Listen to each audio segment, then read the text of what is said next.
It's the wonders of technology. Just when we thought we were going to do a long video, technology cuts us short. So just to start from where we ended, bait presentation with a worm needle. Right, so there's two types of worm needles.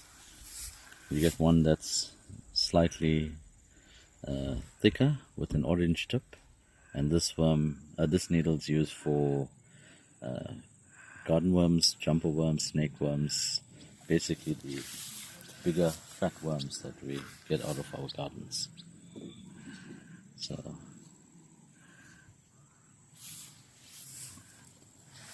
it's these, right? And then you get second type of needle, which is a needle that we use for Kariba worms, and this one's a thinner needle and generally characterized by a white tip, and the ones we use for garden worms and orange tip. A must-have in any angler's tackle box. I think what's important when you guys are putting on a garden worm is to always wet the needle. It helps to lubricate the worm so it slides on better and doesn't break. Okay, and using a garden worm, that's the front end of a worm, and that's the back end. So the way I do it, from the back, straight through, and it's as simple as that. Okay, the actual application.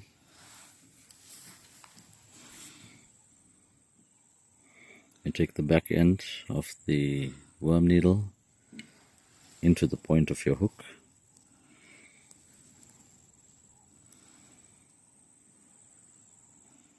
Slide it all the way through,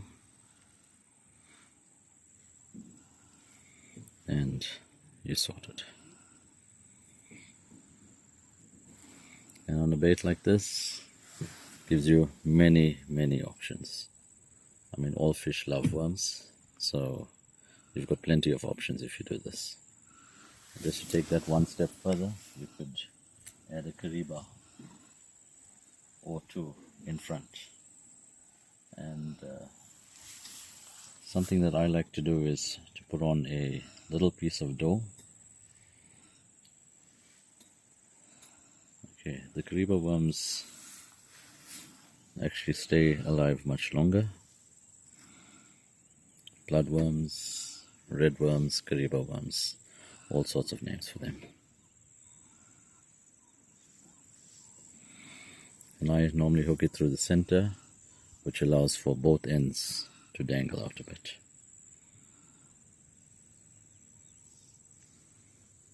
Okay, just do the one for now. And if you were a fish, that's definitely something you're going to go for. Right, and to prevent the worms from sliding up, you can just add a very small piece of white dough on the back.